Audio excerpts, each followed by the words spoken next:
أعوذ بالله من الشيطان الرجيم. بسم الله الرحمن الرحيم. قل إن كنتم تحبون الله فاتبعوني يحببكم الله ويغفر لكم ذنوبكم والله غفور رحيم. وقال النبي صلى الله عليه وسلم: إن هذا الدين بدأ غريبا وسيعود كما بدأ فطوبى للغرباء. Rasulullah sallallahu alayhi wasallam said in a hadith, when this deen started, at the beginning stages of this deen, it was very strange for the people. Everything about this deen was very new for people. When people saw others practicing this deen of Allah subhanahu wa ta'ala, they felt that this is something totally strange. We can't accept this. This is something that goes against all of our teachings that we had up to now. It goes against all of our traditions that we had been following up to now. It goes against our ways of life. And it teaches people such things that in our tradition these things can never be acceptable. We are used to having so much fun. This deen says, no, you must worry about akhirah. We are used to doing so many different things. Now, the followers of deen are saying, this is haram, you are not allowed to do this. You do something else, this is haram too. Third thing, this is haram too. How are we going to live without all of these things? Bada'a ghariba. It was very strange for people. And that was one of the main reasons for opposing the deen of Allah subhanahu wa ta'ala. When we hear the word again and again repeatedly mentioned in Quran, وَجَدْنَا آبَاءَنَا كَذَلِكَ يَفْعَلُونَ. We found our forefathers doing these things. People always presented this as a proof against all the Anbiya alayhimus salatu wassalam. This is nothing unique about Rasulullah sallallahu alayhi wasallam or about few of the Anbiya. This was something commonly mentioned to all the Anbiya alayhimus salatu wassalam. وَجَدْنَا آبَاءَنَا كَذَلِكَ يَفْعَلُونَ. When we look at the stories of Anbiya alayhimus salatu wassalam in Quran, we find that this word is repeatedly mentioned with the story of all the Anbiya alayhimus salatu wassalam. And it sounds like how stupid that was. You're saying that your forefathers were doing it, this is why it has to be correct. But for those people, this was such a strong proof that our forefathers used to do this. Now you're telling us that this is haram? And we are used to doing these things throughout our lives. You want us to give up all of these things all of a sudden just like this? This is not happening. This can't happen here. So everything about the deen was very strange. Rasulullah sallallahu alayhi wasallam tells us, وَسَيَعُودُ كَمَا بَدَأَ. Soon, this deen will be in the same position as it was at the beginning. It will be as strange for people later on in the history as it was at the beginning. Just as people looked at the deen and said, what are you doing? What did you do to yourself? Look at yourself. What are you doing? This is something totally strange. It won't work in this society. It won't work in this house. It won't work in this community. Not in these days and age. All of these words are the same thing that we read in Quran. وَجَدْنَا آبَاءَنَا كَذَلِكَ يَفْعَلُونَ. We found our forefathers doing that.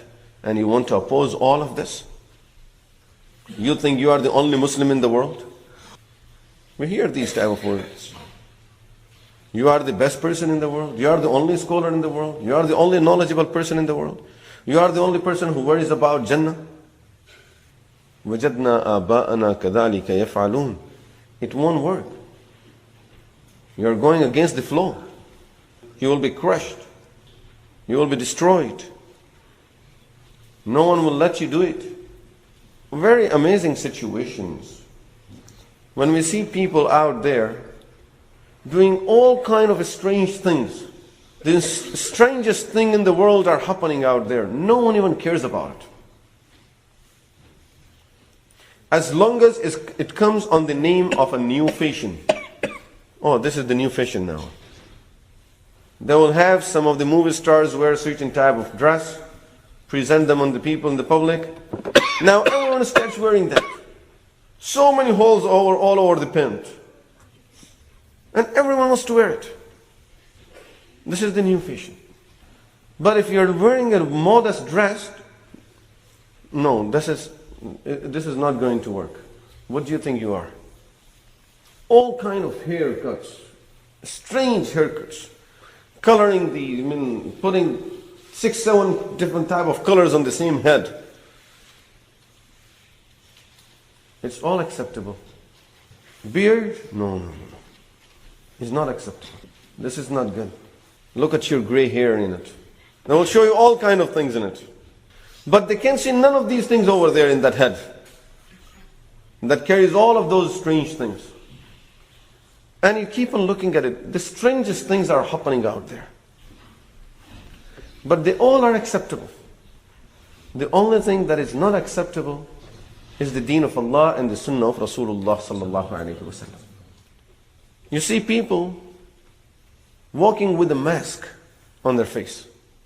That person says that I have a flu, I am sick, I have allergies, so I have to keep the mask on my face. But if a woman is wearing a hijab, this becomes very strange. How come you are covering your face? The other person is covering his face the same way. But that is acceptable because for health reason. You do it for the deen of Allah is not acceptable. وَسَيَعُودُ كَمَا بَدَى. Soon a time will come when this deen will be as strange as it was in the very beginning.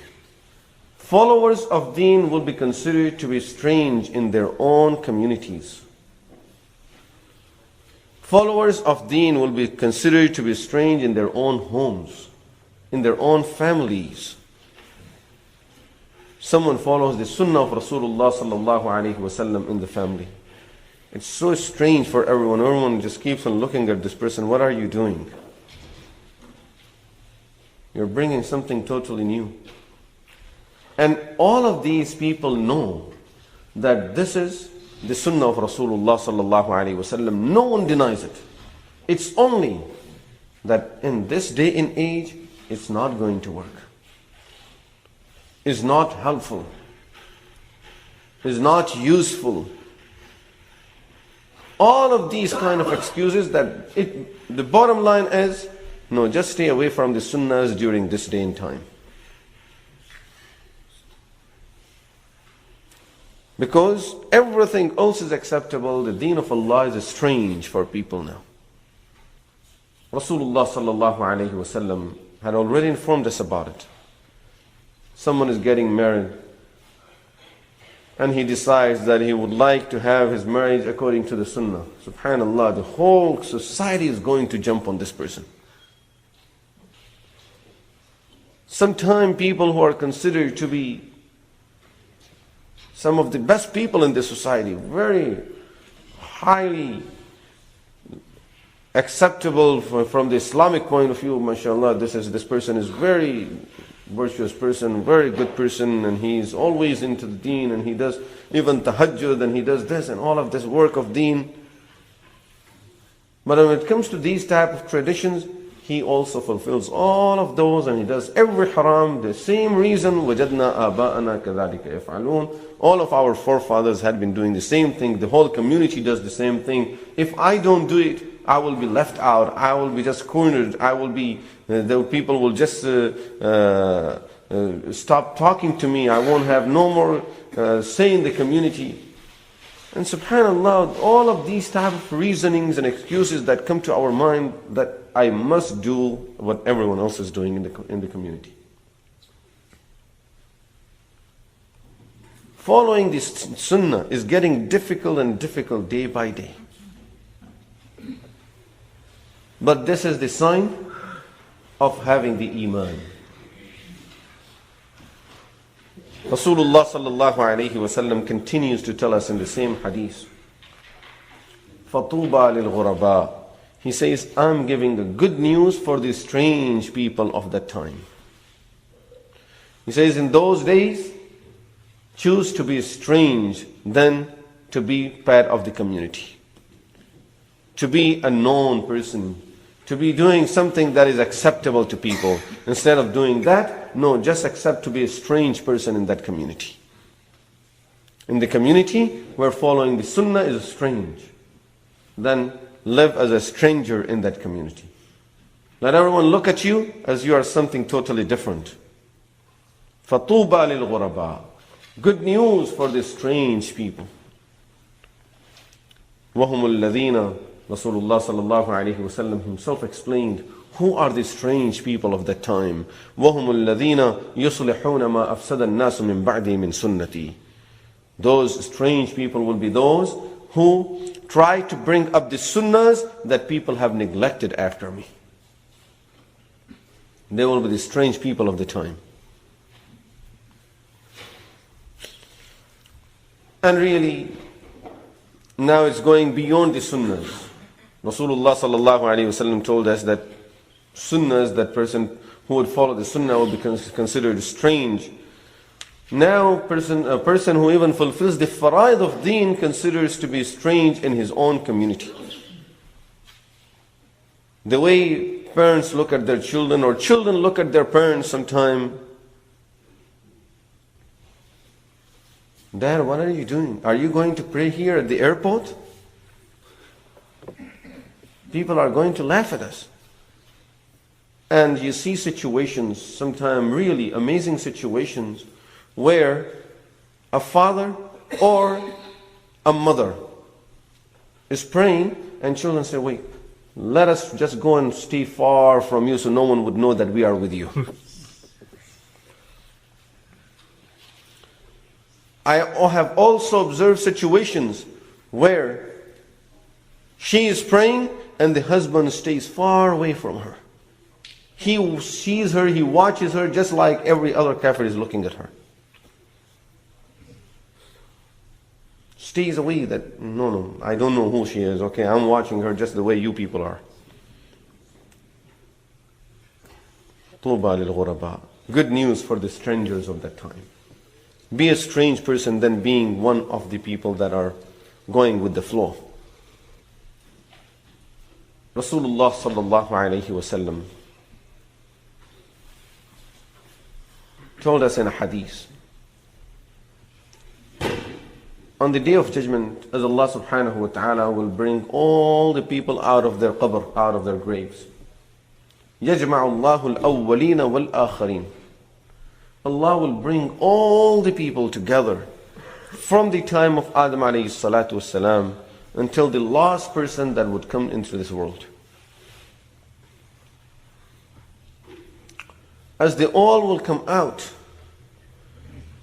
now they will start seeing the sun on their head. And as Rasulullah sallallahu alayhi wasallam described, that it will be only a fist away from people's head. And people will be in their sweat according to their a'mal and their deeds. And Allah subhanahu wa ta'ala will just leave them in that situation. It will be such a difficult situation for people that all the people, including the kuffar, worst kuffar of the world, worst criminals of the world, those who know for sure that they are destined to Jahannam, they know where they are going to, all the people will be hoping for the judgment to start.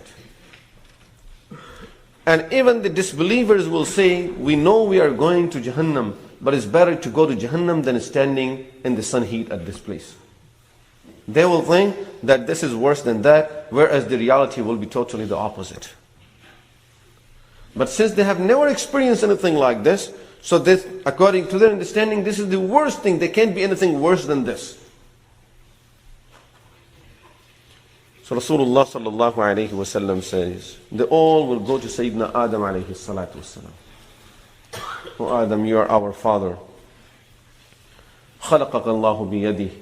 Allah created you with His own hands. And He gave you time to live in His Jannah. You are so close to Allah subhanahu wa ta'ala. Ask Allah subhanahu wa ta'ala to start the judgment. Intercede on our behalf for the judgment to start. That's it. We are not saying what to do with us, just for the judgment to start. Sayyidina Adam alayhi salatu wasalam's response will be, Nafsi, nafsi, I'm afraid about myself today. I'm afraid about myself today. Allah subhanahu wa ta'ala had forbidden me from eating from a tree. And I made the mistake and ate from that tree. If I go to Him and talk to Him, and He would ask me this question, why did you eat from the tree? What I'm going to say? This is a mistake that was forgiven. And he is a prophet of Allah. And from the time Anbiya alayhimus salatu wassalam leave this world until Qiyamah, they are not dead. They are receiving the rahmah of Allah. They are receiving all the anwarat from Allah subhanahu wa ta'ala. They are with Allah subhanahu wa ta'ala. But still, on that day, even they will be afraid. Now what if Allah will tell me today, why did you eat from the tree? إِنَّ رَبِّي غَضِبَ الْيَوْمَ غَضَبًا لَمْ يَغْضَبْ قَبْلَهُ مِثْلَهُ وَلَنْ يَغْضَبْ بَعْدَهُ مِثْلَهُ.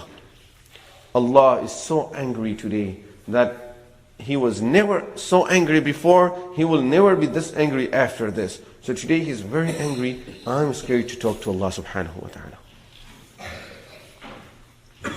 Nafsi, nafsi, I'm afraid about my nafs. اذهبوا إلى غيري. Go to someone else. اذهبوا إلى نوح. Go to Nuh alayhi salatu wassalam. He may be able to do it. So all the people will go to Sayyidina Nuh alayhi salatu wassalam, and they will say to Nuh alayhi salatu wassalam that Allah subhanahu wa ta'ala chose you for His risala, and He sent you as a Rasul to such a large nation. So go and intercede to Allah subhanahu wa ta'ala on our behalf for the judgment to start. He will say the same thing. إِنَّ رَبِّي غَضِبَ الْيَوْمَ غَضَبًا لَمْ يَغْضَبْ قَبْلَهُ مِثْلَهُ وَلَنْ يَغْضَبْ بَعْدَهُ مِثْلَهُ. Allah is so angry that He was never so angry before, He will never be this angry after this. Therefore, I'm afraid to talk to Allah, because Allah subhanahu wa ta'ala asked me not to make dua for the kuffar, and I prayed for my son. I made the dua for my son. I made that mistake. He knows that it was forgiven. Even when he was alive, it was forgiven. And after his death, after he departed this world, he is there receiving the rahmah of Allah, and he knows Allah is pleased with him. But on that day, because Allah subhanahu wa ta'ala is angry, even he is afraid to talk to Allah subhanahu wa ta'ala. I can't do this. اذهبوا إلى غيري. Go to someone else.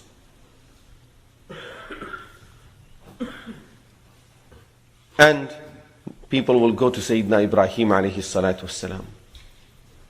Ibrahim alayhi salatu wassalam will say, no, I can't even do this. Go to Musa alayhi salatu wassalam. Musa alayhi salatu wassalam will have the same response, that I can't do this. He will say, go to Isa alayhi salatu wassalam. People will go to Isa alayhi salatu wassalam, and he will have the same response, I can't do this. Let's pause here for a minute with this hadith and just think of what would be our situation on that day. When all of these Anbiya alayhimus salatu wassalam are afraid to talk to Allah subhanahu wa ta'ala. And they just remember one mistake, not even a sin, one mistake they have made for which Allah was upset. And finally He told them that I have forgiven you. And after that, since after that, they were so close to Allah. But on that day, they remember that mistake of theirs, and they are afraid, what if Allah will ask me about this? We need to sometimes sit by ourselves and remind ourselves that I have been doing so many wrongdoings. Every few days I miss one salah. Let me ask myself, what if Allah will ask me, why were you missing it every day? Why were you missing it every few days? You knew that you can't wake up. Why didn't you make the proper arrangement for waking up? You knew that when you walk out, you commit this haram. Why didn't you make the proper arrangement to stay away from haram? You knew that when you live in that place, you commit these type of sins. Why didn't you do what you had to do to stop yourself from committing these sins? For us, we are not even talking about sins that we have committed once in our lifetime. We are talking about things that are going on daily basis on our life. Daily basis in our life. A person with his own hand, he picks up the razor and he's shaving every day.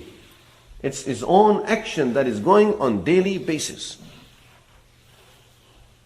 A woman leaves her home without her hijab. She prepares herself. She prepares herself to be out, to be presentable to other people, and she walks out every day out of her home in that position. This is daily routine.